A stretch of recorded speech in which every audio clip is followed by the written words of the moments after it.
아리가또 고자이마스. 하나님 앞에 영광의 박수 한번 하시죠.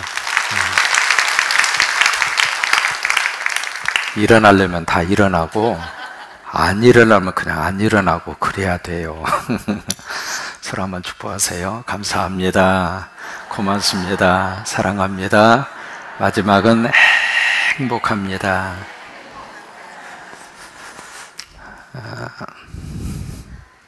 여러분, 출애굽의 역사를 누가 끌고 가시죠?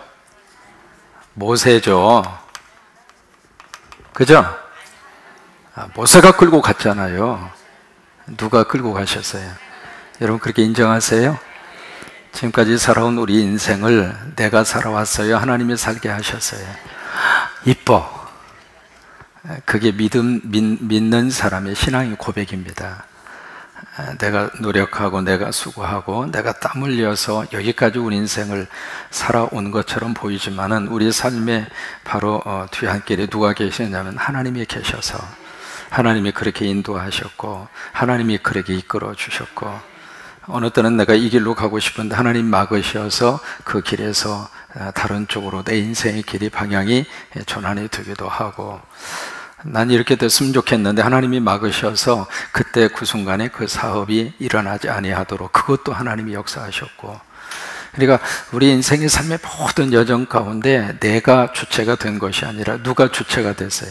크게 누가 주체가 됐어요. 크게 누가 주체가 됐어요. 그래요.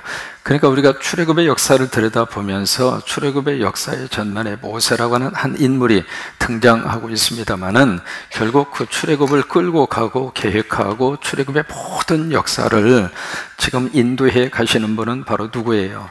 하나님.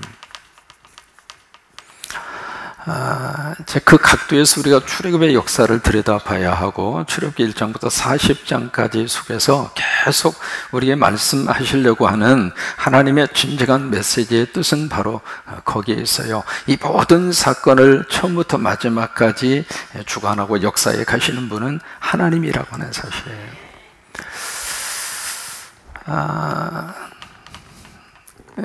그런데 여기서 이제 문제가 있습니다. 뭐냐면 하나님이 인도하시는 길은 항상 좋다. 우리는 그렇게 믿잖아요. 여러분, 그렇게 인정하지 않으세요?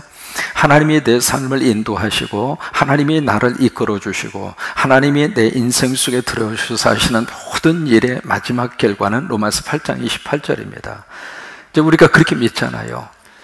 그런데 현실적으로 들여다봤을 때 하나님이 인도하시는 그 길과 하나님께서 우리 삶을 끌고 가시는 그 모습이 현실적으로 결과적 우리 눈에 보여졌을 때 그 자체가 좋은 결과로 보여질 때도 있지만 그렇지 않을 때도 있다, 이 말이에요.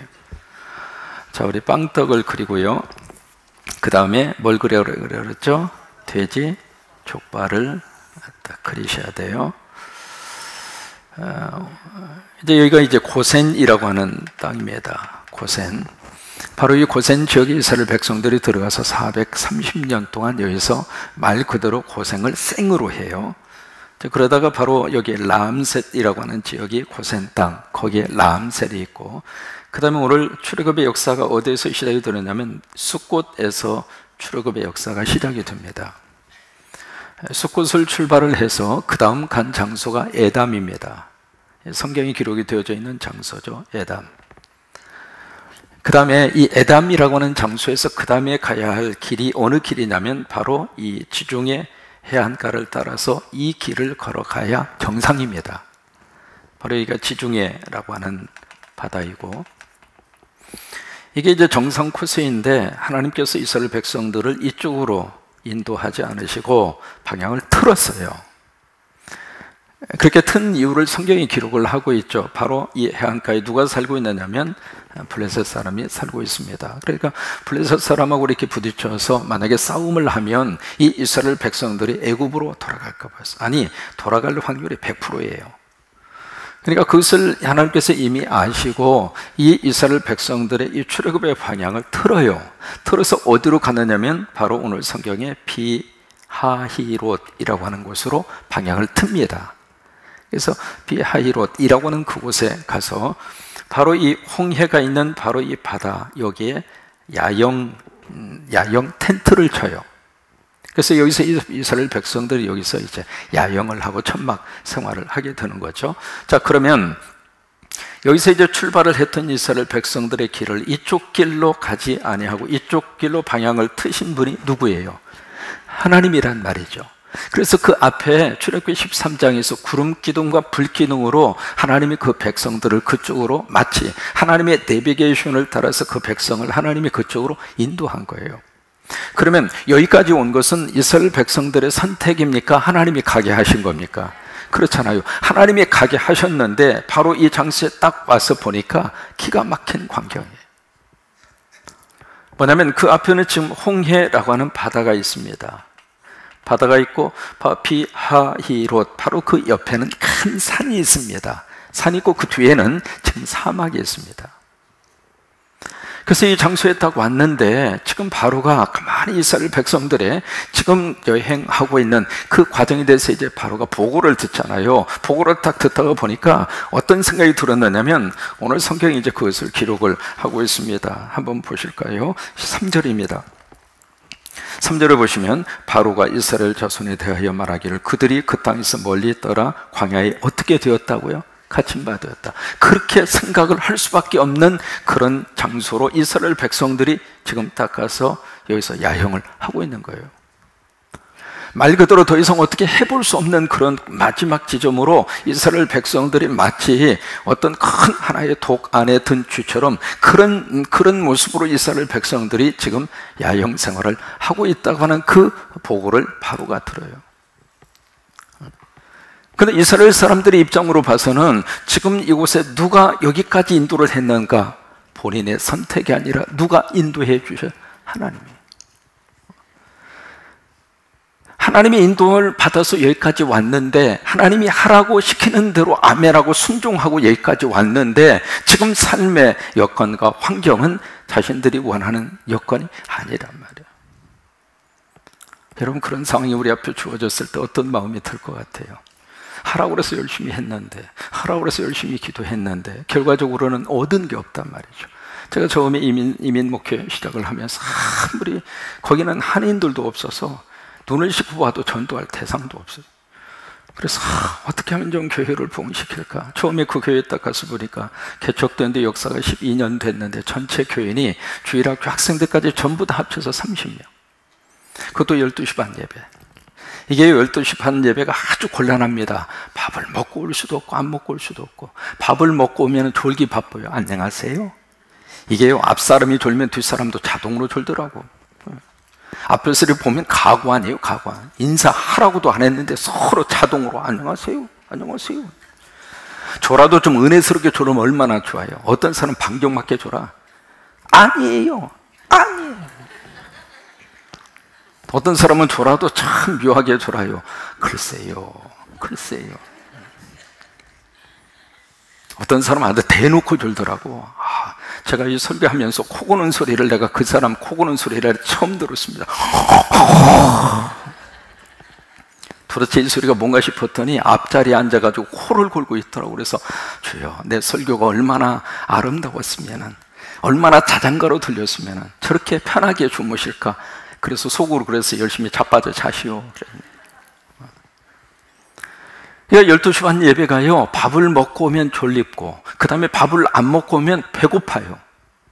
그렇잖아요. 1시간 예배 들어도 1시 반이잖아요. 그러니까 이게 1시, 12시 반 예배 딱 시작해서 30분만 지나면 그때부터 시계를 봐. 어떤 사람은 시계를 이렇게, 시계 봐라 이거예요, 시계 봐라. 그런 데서 이민 목회를 처음 시작을 했어요. 시작을 하다가 이제 하나님 이제 그 비전을 품고 거기서 이제 12시 반 예배가 안 되겠다 싶어가지고 안식일 교회를 빌려서 갔거든요. 가는데 그래서 이제 벌써 한 달에 내는 비용만 해도 4배로 뛰었어요. 그래서 교회는 그대로 있고 예산은 없고 그래도 기대하는 마음으로 우리가 가자. 고기가 있는 데로 가서 그물을 쳐야 고기를 잡을 수 있지. 그래서 이제 그런 마음으로, 그런 믿음으로, 그런 배짱으로 안식일교회를 빌려서, 왜냐하면 안식일교회가 예배당 빌려서 쓰기에 참 좋아요. 왜? 주일날은 마음대로 쓸 수 있으니까. 그래서 이제 빌려서 딱 가는데 첫 예배입니다. 첫 예배에 드리기 그 전 토요일날 얼마나 걱정도 되고 긴장도 되고. 그래서 이제 그런 마음으로 기도하는데 하나님이 꿈을 주셨어요. 와, 세상에 저는 꿈을 꾸면서 얼마나 행복했는지 모릅니다. 왜냐하면 예배당 문을 팍 열었는데 교인들이 너무 많이 와가지고 교인들이 너무 많이 와가지고 세상에 꿈에서도 얼마나 행복한지 말이죠. 너무 많이 와가지고 내가 들어갈 수가 없는 거예요. 강대성으로 가서 예배 인도를 해야 되는데, 그래서 부탁했어요. 내가 이 교회 담임 목사인데 나 저기 가야 된다고, 제발 길을 좀 비켜달라고. 그래서 겨우 와서 강대성에 와서 예배 인도를 하고 꿈을 깼는데, 주여 빨리 새벽에 오게 하여 주옵소서, 빨리 주일날이 오게 하여 주옵소서. 그때부터 눈이 떠가지고요. 왜? 기대가 되잖아요. 꿈을 꿨으니까. 그래서 이제 그 다음 주일날, 토요일날 그랬으니까 주일날 딱 예배 시간이 돼서 11시 예배 딱 기다리고 있는데 11시가 됐는데도 교인들이 별로 안 와. 그래서 마음속으로 10분, 좀 늦을 수 있겠지. 11시 10분 오긴 뭐가 와. 예배 끝날 때까지 그 30명 교인 그 이상도 그 이하도, 왜냐면 또 거기에 또 한 가정은 시험 들어가지고 떠나버렸어요. 참 하나님이 꿈을 주셔서 참 행복하긴 했는데 현실은 그게 아니더라고요. 마치 이스라엘 백성들이 지금 그런 상태거든요. 하나님의 인도하심을 받아서 하나님이 가라고 그래서 왔는데 와서 보니까 이런 상황이에요. 그래서 이제 그 소식을 바로가 딱 듣고 무슨 생각을 했느냐면, 드디어 제대로 이 친구들을 내가 잡을 수 있겠구나 생각을 하고, 4절에 보실까요? 4절에 보시면 내가 바로의 마음을 어떻게 했느냐면 완악하게 한즉. 이거 잘 해석을 하셔야 합니다. 하나님이 바로의 마음을 그렇게 딱딱하고 완악하게 한 것이 아니라 본래부터 바로의 마음이 그렇게 완악한 거예요. 그래서 바로가 그렇게 마음을 완악하게 가지고 있는 대로 하나님이 내버려 둔 거예요. 그런 거지 하나님이 바로의 마음을 그렇게 완악하게 만드신 건 아니에요. 표현 자체가 그렇게 되어져 있는 거잖아요. 그러면서 5절에 보시면 그 백성이 도망한 사실이 애굽 왕에게 알려지매 바로와 그의 시내들이 그 백성에 대해서 마음이 어떻게 해요? 변해요. 그래서 이르되 우리가 어찌 이같이 하여 이스라엘을 우리를 섬김에서 놓아 보내었는가 하고. 왜? 60만 년을 드는 이 노동력을 한꺼번에 그 나라에서 쑥 하고 빠진 거예요. 지금까지 싼 가격에, 돈도 주지 않고 부려먹었던 이 60만의 노동력이 애굽이라고 하는 나라에서 빠져나가고 나니까 경제의 근간이 흔들리잖아요. 그래서 이제 바로 아이고 안 되겠다 싶은 그런 생각을 하게 된 거죠. 그래서 6절에 보시면은 이제 병거를 갖추고, 그러고 나서 7절을 보시면 선발된 병거 600대, 애굽의 모든 병거를 동원하니 지휘관들이 다 거느렸더라. 여기 병거라고 하는 것은 영어로 체리옷입니다. 체리옷이라고 하는 것은 전차입니다. 여러분, 지금부터 수천 년 전에 애굽은 그런 전차를 가지고 있었어요. 그래서 전차로 무장을 한 600명의 특수 부대원들이 지금 이스라엘 그 사람들을 향해서 집중적으로 지금 추격해서 오는 거예요. 그런데 8절에 보시면 또다시 이제 4절의 말씀이 그대로 반복이 돼요. 여호와께서 애굽 왕 바로의 마음을 완악하게 하셨은지요. 그러니까 이 바로는 계속해서 어떤 마음을 갖느냐면 완악한 마음이에요. 여러분들, 마귀와 사탄의 특징이 있어요. 그 특징은 마음이 완악하다는 거예요. 성령을 받으면 마음이 부드러워져요. 성령을 받으면 마음이 아주 부드러워져요. 근데 이 악한 영이 들어오면 그 마음이 딱딱해져요. 마치 바늘구멍 하나 들어갈 수 없을 정도로 그렇게 마음이 굳어져요. 그런데 하나님의 영이 우리에게 오시면 마음이 확 열리는 거예요. 마치 무장 해제한 사람처럼 그냥 흐물흐물 쿡 찔러도 옆에 사람 찔러봐요. 찔러서 성질내고 뚜껑 열리면 좁게 곤란한 거고, 쿡 찌르는데 왜 그래? 이게요, 성령을 받으면 사람이 그렇게 된단 말이죠. 그런데 이 바로가 가면 갈수록 마음이 완악해져, 딱딱해진단 말이죠. 굳어진다 그 말이에요.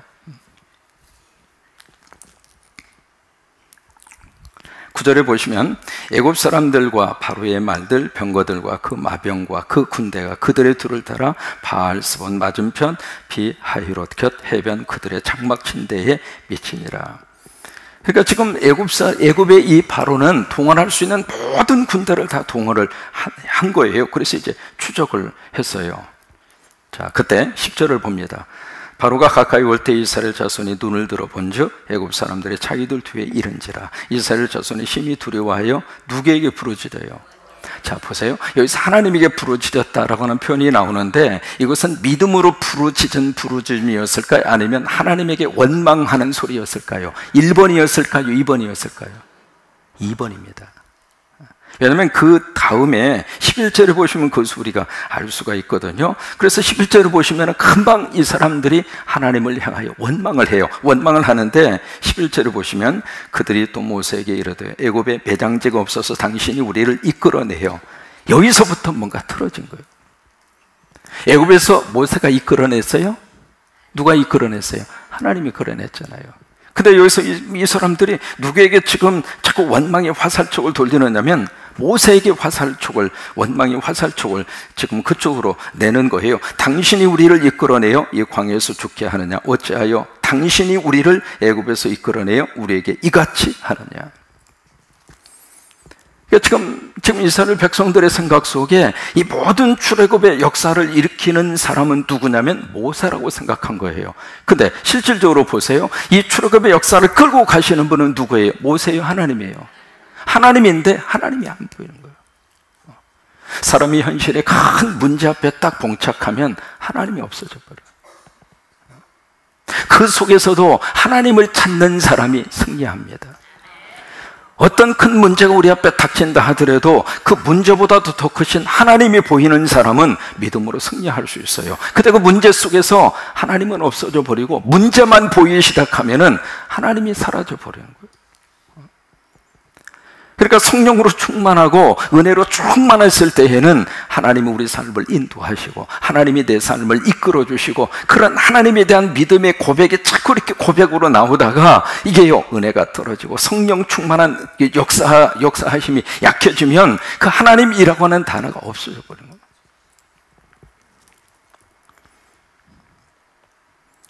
그러면서 12절에 보시면 기가 막힌 말을 합니다. 우리가 애굽에서 당신에게 이른 말이 이것이 아니냐 이르기를 우리를 내버려두라. 기가 막힌 말합니까? 그냥 우리가 이 고생 땅에서 고생을 생으로 하든 뭐하러 하든 종으로 살든지 뭐하든지 우리가 지옥을 가든 하나님의 징계를 받든 그냥 내버려두라 그런 이야기잖아요. 그러면서 우리가 애굽 사람을 섬길 것이라 하지 아니하더냐 애굽 사람을 섬기는 것이 광야에서 죽는 것보다 낫겠노라. 그래서 이제 13절 14절에 모세가 백성들에게 하는 말이 있습니다. 뭐라고 하냐면 너희는 두려워하지 말고 가만히 서서 여호와께서 오늘 너희를 위해서 행하시는 구원을 보아라. 너희가 오늘 본 애굽 사람을 영원히 보지 아니하리라. 그 다음에 14절에 여호와께서 너희를 위하여 어떻게 하리니 싸우시니 너희는 가만히 있을지어다. 자, 여기에서 바로 어떤 역사가 나타나느냐면 홍해가 갈라지는 기적의 역사가 나타나요.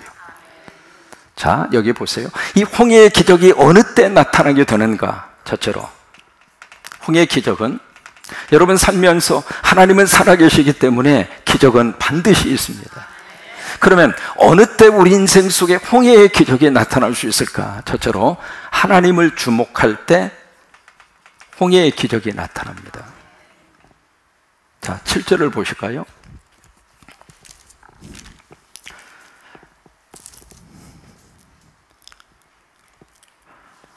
자, 7절을 보십니다. 선발된 병거 600대 애굽의 모든 병거와 동원해서 지휘관들이 다 거느렸더라. 이제 그렇게 해서 애굽의 군인들이 쫙 하고 이스라엘 백성들에게 지금 추격을 하고 있잖아요. 10절에 봅니다. 바로가 가까이 올 때에 이스라엘 자손의 눈을 들어 본 적 지금 뭘 봤어요? 애굽 사람을 본 거예요. 그러니까 지금 애굽 사람들이 지금 특수 훈련된 이 기마병들이 쫙 먼지를 일으키면서 이스라엘 백성들을 지금 추격해 오는 것을 지금 본 거예요. 근데 그것을 보았기 때문에 이스라엘 백성들이 어떻게 되는가? 두려움이었던 거예요. 그런데 이 홍해의 기적은 어느 순간에 일어나느냐면 그 보는 대상을 그들을 보는 것이 아니라 하나님을 주목할 때. 여러분, 우리가 낭떠러지에 딱 이렇게 뜨는 순간에 둘 중 하나입니다. 밑으로 떨어지든지 하늘로 올라가든지. 밑으로 떨어지는 사람은 현실과 환경을 보는 사람은 밑으로 떨어져요. 근데 이 속에서 하나님을 주목하는 사람은 하나님 붙잡고 날아갈 수 있습니다. 비상할 수 있는 거예요. 그것이 바로 베드로의 사건 속에서 우리가 들여다볼 수 있는데, 예수님이 제자들이 이제 배를 타고 가는데 갑자기 막 풍랑이 일어났잖아요. 근데 이제 저쪽에서 뭔가 한 유령 같은 한 물체가 나타나게 되잖아요. 그러니까 쭉 보니까 제자들이 너무 무서워서 유령이다 그러잖아요. 그때 예수님이 내니 두려워하지 말라, 나다 두려워하지 말라, 그렇게 말씀을 하세요. 근데 그 말씀을 듣는 베드로가 당신이 주님이시라면 나를 명하여 바다 위로 걸어오게 하소서, 특별한 부탁을 합니다. 이제 그 말을 듣고 예수님 뭐라고 그래요? 그래, 걸어와라, 그렇게 말씀을 하시잖아요. 근데 그 말씀을 듣고 베드로가 어떻게 해요? 배 위에서 내리는 거예요. 보통 믿음이 아닙니다. 여러분, 비행기 타고 가다가 비행기 문 열고 뛰어내려봐요. 어떻게 되겠어요? 배를 타고 가다가 배 밖으로 뛰어내린다고 생각을 해보세요. 이것은 상식으로는 통할 수 있는 마음이 아니잖아요. 근데 베드로가 배 위에서 내려요. 내려가지고 어떻게 해요? 바다 위로 걸어가요. 걸어가는데 한참 걸어가다가 베드로가 무슨 생각이 들었는지 갑자기 뭘 봐요? 바람과 파도를 봅니다. 바람과 파도를 보는 순간에 베드로가 어떻게 됐느냐면 물속에 어떻게 됐어요? 빠져 들어갔어요. 똑같은 바다인데 베드로가 누구를 보았을 때는, 예수님을 보았을 때는 걸어갔어요. 예수님을 보았을 때는 기적이 나타났어요. 물 위라고 하는 그 환경이 전혀 베드로를 어떻게 할 수가 없었단 말이죠. 마치 땅 위를 걸어가는 것처럼 걸어갈 수가 있었어요. 그런데 이 베드로가 주님을 주목하던 그 시선에서 바람과 바다를 보는 순간 빠져들어갔다 이 말이에요. 여러분, 홍해의 기적은 하나님을 주목할 때 나타날 수 있는 기적이 홍해의 기적이에요. 여러분, 어떤 경우가 있어도 하나님은 우리와 함께하는 줄을 믿습니다. 하나님의 역사하심은 지금도 이루어지는 줄을 믿습니다. 그래서 하나님을 바라보면 홍해라 하더라도 하나님이 갈라주신다. 두 번째로, 홍해의 기적은 어떻게 해서 일어날 수 있을까? 두 번째, 하나님에 대한 전적인 신뢰예요. 전적 신뢰. 13절 14절입니다 다시 한번 보시죠. 모세가 백성에게 이르되 너희는 두려워하지 말고 가만히 서서 여호와께서 오늘 너희를 위해서 행하시는 구원을 보아라. 너희가 오늘 본 애굽 사람을 영원히 보지 아니하리라. 14절 같이 한번 읽어요. 여호와께서 너희를 위하여 싸우시리니 너희는 가만히 있을지어다. 여기 보시면은 이스라엘 백성들에게 하나님이 요구하시는 것이 두 가지입니다. 첫째로 두려워하지 말라. 지금 이스라엘 백성들 입장에서는 두렵지 않을 수가 없잖아요. 마치 도가니든 쥐처럼 그렇게 생겨 있잖아요. 근데 그런 속에서 하나님이 주시는 말씀은 두려워하지 말라. Do not be afraid. 두려워하지 말라. 여러분, 누즈벨트라고 하는 사람이 미국의 대통령으로 통치하고 있을 때 그때 뭐가 있었냐면 세계 경제 대공황이 일어났어요. 그래서 많은 기업들이 막 파산을 하고 생활 자체가 완전히 송두리째 뿌리째 흔들리는 그런 속이었거든요. 근데 누즈벨트가 딱 등장을 해서 뉴딜 정책이라고 해서 펼치게 되는데, 그러면서 누즈벨트 대통령이 했던 유명한 말이 있습니다. 뭐라고 말을 하느냐면, 오늘 우리가 두려워할 것은 두려움 그 자체뿐이다. 참 인상적인 말을 합니다. 오늘 우리가 두려워할 수 있는 것은 다른 것이 아니라 내가 두려워하고 있는 그 두려움 그 자체이다. 지금 이스라엘 백성들에게도 하나님이 그런 말씀을 하시는 거예요. 두려워하지 말라. 왜요? 두려움은 왜 생겨나게 되는가? 내 안에 있는 믿음이 깨어지면 두려움이 생겨요. 아이들이 막 이렇게 울고 있다가도 엄마가 들어오면 두려워해요? 안심해요? 안심하죠. 왜? 누구 때문에? 엄마 때문에. 그런 것처럼 우리 믿음의 사람들에게 있어서는 하나님 때문에 두려움을 이기고 사는 거예요. 두려움 환경이 없어져서 두려워하지 않는 것이 아니라 두려움 환경은 그대로 있어요. 그대로 있는데 누가 나와 함께 하느냐. 그래서 환경보다 더 중요한 것은 누가 나와 함께 하느냐, 바로 그거예요. 한번 해보실까요? 환경보다 중요한 것은 누가 나와 함께 하느냐다. 사드락과 메삭과 아벳노 어디에 던져졌어요? 풀무불 속에 던져졌잖아요. 근데 그 풀무불 속에 던져졌는데 사드락과 메삭과 아벳노고 그들이 누구와 함께 했어요? 하나님이 함께 하셔요. 그래서 던진 건 세 사람을 던졌는데 가만히 보니까 네 번째 사람이 함께 하고 있었잖아요. 그 네 번째 사람이 누구냐면 하나님이시잖아요. 그러니까 하나님이 함께 하니까 그 풀무불 속에서도 머리털 하나 상하지 않고 그르지 아니하도록. 그러면 누가 역사하신 거예요? 하나님이 함께 하셨죠. 다니엘이 어디에 떨어졌죠? 사자굴 속에. 그것도 굶주린 사자굴 속에. 그래서 사자굴 속에 던져졌는데 사자가 일용할 양식이 떨어졌는데 감사기도 하고 먹어야 정상이지. 지금 굶주린 사자가 무슨 먹잇감을 놓고 뭐 궁유를 베푸고 뭐 그런 게 있어요. 근데 굶주린 사자굴 속에 이 다니엘이 떨어졌는데 사자가 먹었어요, 못 먹었어요? 안 먹은 것이 아니라 못 먹었어요. 창조 이래로 사자가, 굶주린 사자가 먹을 것을 놓고 침을 흘리면서 못 먹은 것은 그때밖에 없어요. 그러면 그 사자굴 속에 누가 함께 했어요? 하나님이 함께 하죠. 그러니까 어떤 상황이라 하더라도 하나님이 함께 하시면 두려움을 이길 수 있는 거예요. 다른 것으로 두려움을 극복하는 것이 아니라 우리와 함께 하시는 그 하나님 때문에. 그 하나님. 그래서 여기서 첫 번째 주시는 말씀이 두려워하지 말라. 그리고 두 번째 하시는 말씀이 가만히 있으라. 그러니까 가만히 있으라. 이 가만히 있으라, 이 말은 침묵하라 그 말입니다. 사람이 흥분할 때는 말하지 않는 게 실수를 덜 하는 거예요.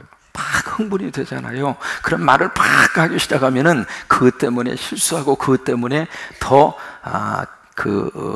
일을 망치는 경우들이 참 많아요. 그래서 부부지간에 막 부부싸움 하시잖아요. 그래서 막 흥분이 되고 그럴 때에는 빨리 부엌으로 가셔서 물을 잡수세요. 물을 이렇게 한 잔, 한 컵, 이렇게 한 모금 이렇게 잡수셔가지고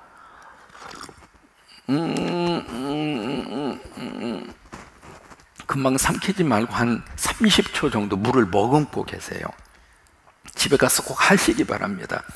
막 부부지간에 이제 한바탕 붙었잖아요. 그래서 막 이쪽에서 막 나오고 이쪽에서 막 나오면 그 순간에 서로 그런 상태에서 계속 육탄절이 오고 가기 시작하면은 괜히 나중에 눈탱이 밤탱이 되고 그냥 뭐 테레비가 깨지고 냉장고 깨지고 그거 나중에 보상하려면 크레딧 카드로 돈만 더 많이 들어가요. 그러니까 화가 났을 때는 어느 한쪽이 침묵해야 그것이 정리가 되는 거예요.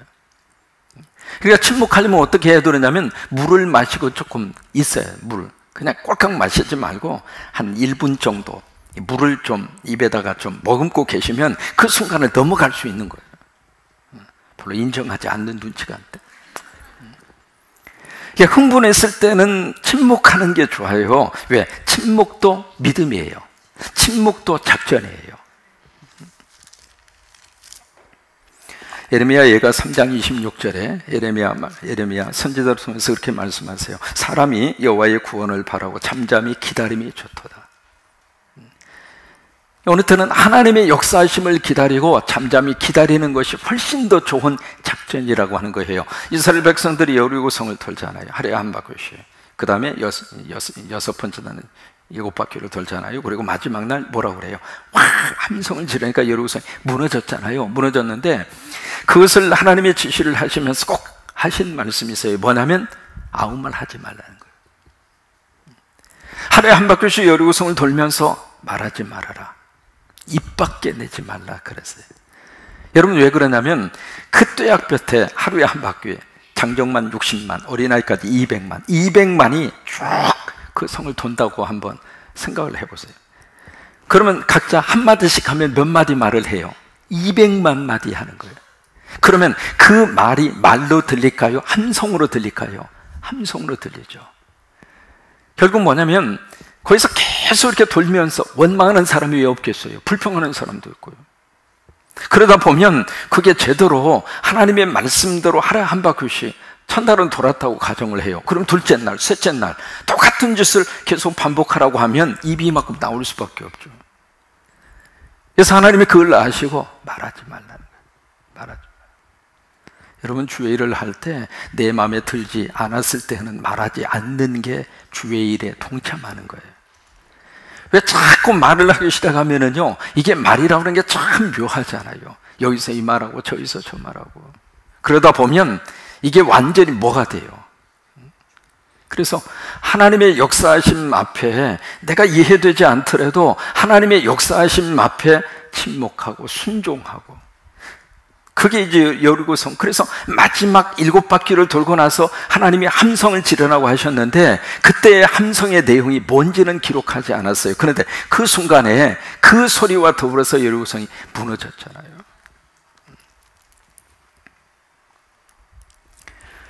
그래서 여기 이 홍해 앞에서 하나님이 주신 말씀이 바로 그거예요. 두려워하지 말고 가만히 서 있어라. 왜 그럴까? 하나님을 전적으로 의지하고 신뢰하라고 하는 거예요. 무슨 이거 내가 하겠다 그거예요. 우리들이 할 수 있는 것이 아니라 하나님께서 하시겠다 그거예요. 여러분, 이 홍해라고 하는 이 거대한 문제 앞에서 우리가 할 수 있는 것이 없잖아요. 근데 그 순간에 포기하는 것이 아니라 믿음으로 하나님께 맡기는 거예요. 그 순간에 하나님이 하시겠다는 거예요. 그러면서 14절 말씀에 그렇게 말씀하잖아요. 여호와께서 너희를 위해서 어떻게 해요? 싸우시다. 하나님께서 하시겠다 그 말이에요. 하나님이 들어오셔서 하나님의 방법으로, 하나님의 역사하심으로 하나님이 해결을 하시겠다 그 말이에요. 여러분, 홍해 앞에서 하나님을 의지할 때마다 하나님이 그렇게 도와주실 줄로 믿습니다. 세 번째로 홍해의 기적은 어떻게 일어났는가? 여기에 기가 막힌 하나님의 방법이 있습니다. 세 번째, 홍해의 기적은 뭘로 일어났는가? 하나님의 방법으로 일어났어요. 하나님의 방법이 바로 무엇인가? 바로 16절입니다. 16절에 보시면 지팡이를 들고 손을 바다 위로 내밀어 그것이 갈라지게 하여라. 이게 하나님의 방법이에요. 지금 모세에게 하나님이 주신 홍해 기적을 일으키는 하나님의 방법, 지팡이를 들고 그 다음에 어떻게 해요? 손을 바다 위로 어떻게 내밀어. 이 내민다는 이야기를 stretch out이라고 하는 말입니다. 그러니까 그냥 손을 내미는 것이 아니라 이 손에 지금 뭘 잡고 있느냐면 지팡이를 잡고 있는데 그 지팡이가 무슨 지팡이냐면 하나님의 지팡이에요. 그러니까 하나님의 지팡이를 잡고 바다 위로 스트레치 아웃, 손을 쫙 내밀어요. 그러면 홍해가 어떻게 해요? 갈라지게 하리라. 그러면 손을 내미는 것은 누가 내밀어요? 모세가 내밀어요. 홍해를 갈라지게 하시는 분은 누구예요? 하나님이시란 말이에요. 그러니까 모세가 믿음으로 지팡이를 잡고 손을 스트레치 아웃 하는 순간 하나님이 역사하셔서 홍해는 하나님이 가르시겠다고 하는 거예요. 근데 이 말씀에 순종을 해서 21절에 보세요. 모세가 바다 위로 손을 어떻게 했죠? 내밀었어요. 손을 내밀어. 한번 해보실까요? 스트레치 아웃, 손을 쫙 뻗으셔서. 원래 스트레치 하는 것은 이렇게 쫙 올리는 거잖아요. 그래서 스트레치 아웃 하면 있는데 손을 쫙 펴는 거예요. 자, 지금 홍해라고 하는 이 거대한 문제 앞에 우리가 손을 쫙 내미는 거예요. 이 스트레치를 많이 하면 키가 커요.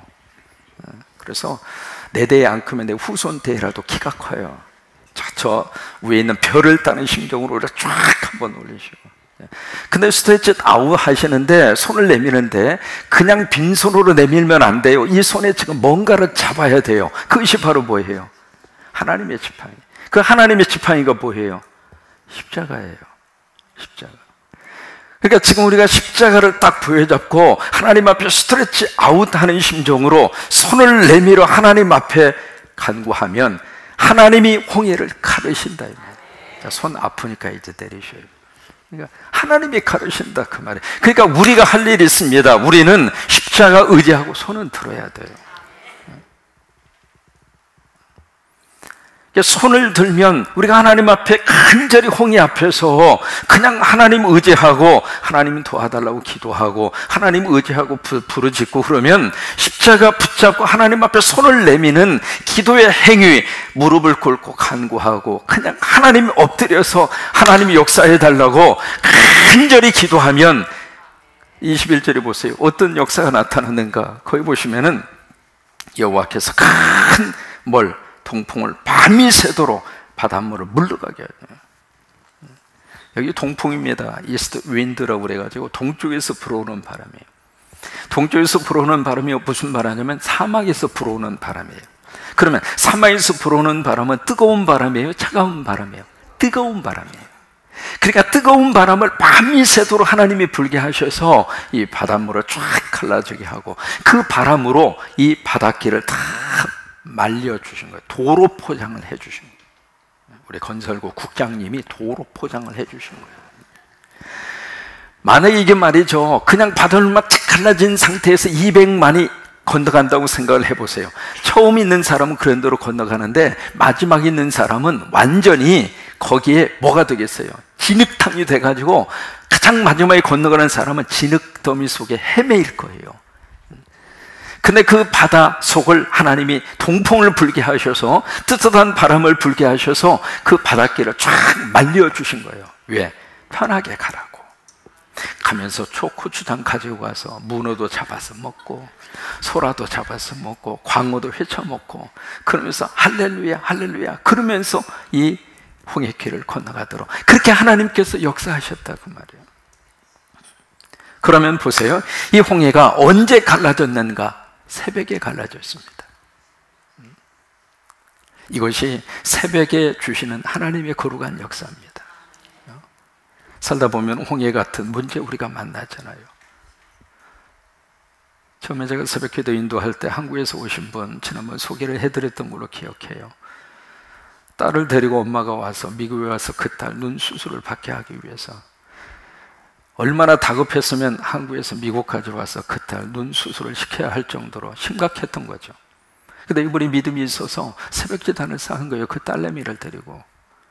근데 그 모습을 이렇게 보면서 얼마나 마음이 아픈지. 그래서 새벽 기도에 같이 기도했어요. 하나님께서 이 딸을 고쳐주시고 이렇게 간절히 새벽에 나와서 기도하는데 하나님 도와주시고 고쳐달라고 그러니까 같이 그렇게 기도했는데 세상에 그 새벽 기도하면서 그 딸이 다 치유받았어요. 그래가지고 수술 안 하고 한국으로 갔어요. 아직까지 연락은 없어요. 그게 제가 이민 목회 새벽 기도의 첫 번 기적의 현장을 맛본 거예요. 그때부터 무슨 생각이 들었느냐면 한국에 있으면서 저 새벽 기도 했는데 이민 목회 딱 들어서서 새벽에서 그런 은혜와 기적을 체험하고 나서 아하, 여기 새벽에 하나님의 거룩한 은혜가 있구나. 그걸 그때 새롭게 느낀 거예요. 근데 이 홍해의 기적도 마찬가지거든요. 손을 들고 하나님 앞에 십자가 의지하고 손을 반쪽 스트레치 아웃 내미느니까 하나님이 밤이 새도록 역사를 하셔서 결국 마지막 홍해가 갈라지는 시간은 새벽이었단 말이에요. 여러분, 새벽의 은혜가 여러분 속에 충만히 임하기를 주의 이름으로 축원합니다. 어려운 문제 있으면 새벽에 나와서 손 드세요. 목사님 나 손 여기 아파가지고 관절림이 있어서 그러면 내리세요. 그러나 십자가 의지하고 새벽기도 싸우면 하나님이 도와주셔요.